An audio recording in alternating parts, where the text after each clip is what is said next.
Okay. So for those who are going to see this presentation for the first time, let me just make a disclaimer. So, as I always say, I'm not a psychologist. I'm just simply very interested to this topic. And now I am following a course about self-development. As some of you may know, I have been through the past 2 months, or I don't know, 2 weeks or 3 weeks. I don't even know anymore. I have been to a deepest situation in my life that I never thought I would feel. But after knowing about this program, I had realized lots of realization, lots of learning that it urged me to also share this information to you because we could also use it to our daily atomy business. So this is already the third topic of our self-development. So this one is called the imprint period, how we were programmed and how we were created. So since we were young, okay? I know that I knows about this already because she graduated from bachelor's degree of psychology. So for her, it's not gonna be like a wow, topic. And as well as for Stanka because she's a teacher and she has been probably have this as an education, right, Stanka? Okay. So did you know that we are mostly the sum of our experiences? Right. So for today, we're going to talk about how we are shaped, not just by history, but by some of our experiences. You may have heard this before, but today's perspective will be a little different. We're going to explore how, as you were growing up, you were essentially programmed by the influences around you. So I really believe, even without science, that this is very true. So, did you know that 80% of your personality is formed between the ages of 0, 5, and 7 years old? Yes. The imprint period is the time that you were programmed. This is where you got 80% of your personality, as I've said, somewhere between the ages of 0, 5, and 7. So 80% of your personality is locked in. But here is the challenge. At this age, your brain develops over time. So, meaning to say, at this age, our brain is not yet fully formed. So, there is still a lot of um, possibilities like critical thinking, like decision making, and so on around this age. So, later on, we will develop this as our age increases. And did you know that your brain, I was so shocked about this one when I knew about it. Did you know that our brain isn't fully formed until the age of 21 years old? So, yeah, I was so shocked when I learned about this. And the last thing to come in the higher end, in the educational function, is which is basically critical thinking and good solid planning and decision making. Okay, and think about it this way. If 80% of your personality is locked in at the age of between 0, 5, and 7 years old, what is the chances of the remaining 20%? So the remaining 20% is significantly influenced by the 80%. That is what based on, so some people in the literature will say that the imprint period really affects a minimum of 80%. And it is more like 90 or 95% of your personality is developed during this time. Some of it takes longer to develop based on the original core personality. So it depends on our core personality, how fast, how slow these personalities developed. So what are the factors that are affecting our personality? So during the imprint period, this is where most of your values and beliefs are imprinted to you. So this is the systems by which you are going to think to perceive the world. But here's the challenge. When you're young, you may ask a lot of questions. You become verbal, but you do not question the answer. Why? Because everything that we hear, everything that we were told when we were young is true. because during this time, our brain is developing. So everything that we put into our brain gets stuck as true, and this became our beliefs and values. So just like a 5-year-old kid, where he believes everything he's told because he does not discriminate. That is the later psychological function that is not yet present in the brain of a 5-year-old. They are plug and play, which means that they take commands from the outside world. Everything he sees, he literally believes. This is actually a dangerous time of the development of the brain, right? Do you want to know why? Because here are some influences of our beliefs and values. It is dangerous time because we are influencing our child or our children. So first impact are our parents. Okay, so who impacts us during the imprint period? Of course, first and foremost, major influence is our parents. I think most parents are very kind, loving, and they want the best for their kids, right? We only want the best for our kids. But there are also some parents who are experimenting on their children as they go for some reasons. For example, it's their first time, they don't know how to deal with it, so on and so forth. So there are lots of factors. For example, in a family of 5 children, parents experimented on the first child and adjusted what was missing from the first child to the next, and so on. So for example, when I heard about this topic, in a family with 5 children.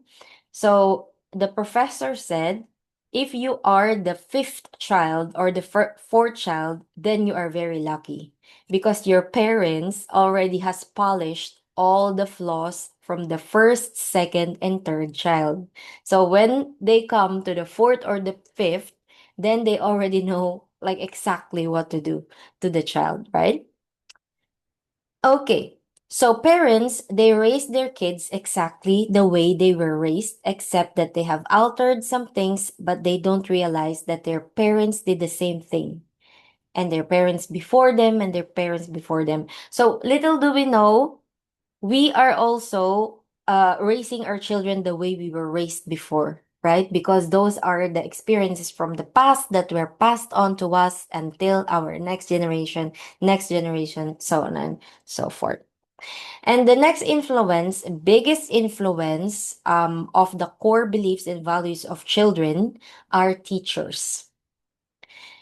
Yes, we know teachers which are trying to do a good job, but they got like, can you imagine in a class, they can have like 20 or 30 kids coming to them like a whack, right? Like, hey, ma'am, I need this, I need this, I need to pee, blah, blah, blah, blah, blah, blah. So they cannot really focus on one child.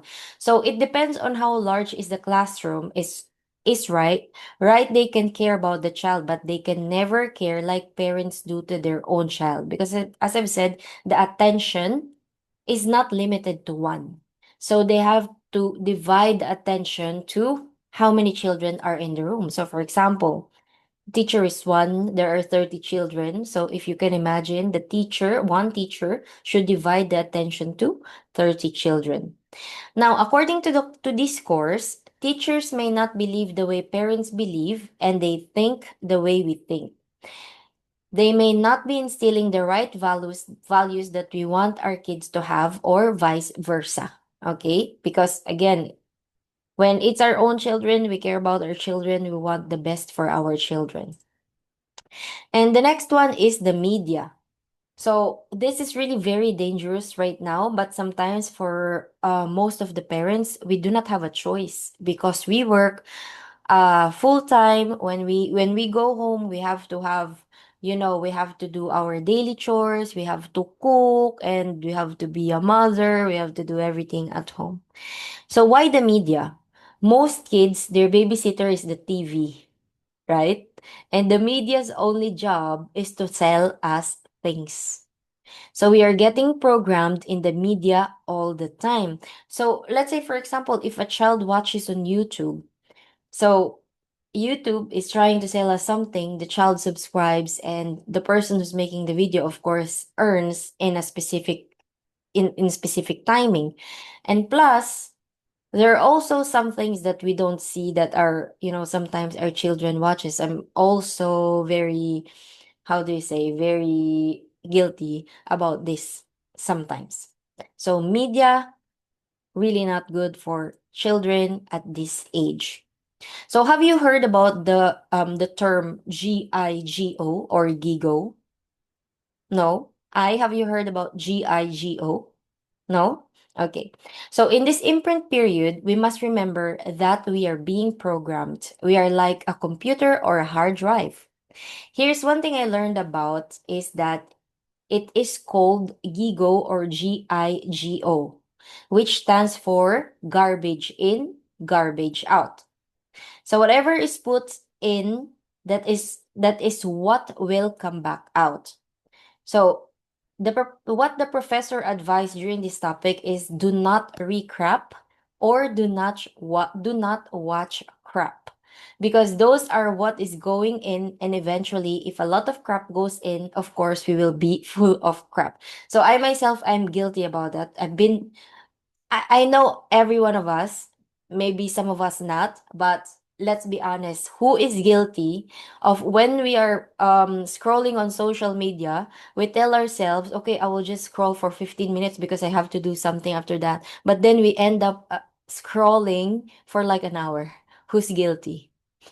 Who's guilty? Rodan's guilty. Stanka is also guilty. And are you guilty? Yeah, and Glyza is also guilty. How about Yenny? Yenny, are you scrolling on social media? Yes. Okay, so every one of us is really guilty about this. But sometimes, this is not yet the topic, but according to this program, we just really have to teach our brain, or we have to reprogram our brain, and this program will teach us how we will be able to reprogram our brain. So next one is the mental programming. So, mental programming, this is a great old psychology phrase that I know you've heard about this. We are born to succeed, but programmed to fail. Have you heard about this phrase? Yes. So we are programmed one way, so we could be reprogrammed to another. But what the professor wants us to know is that the things we did in life was based on programming.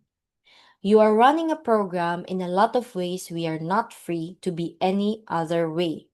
You are the only key relations of you, programming of your own experiences, and you just run that program.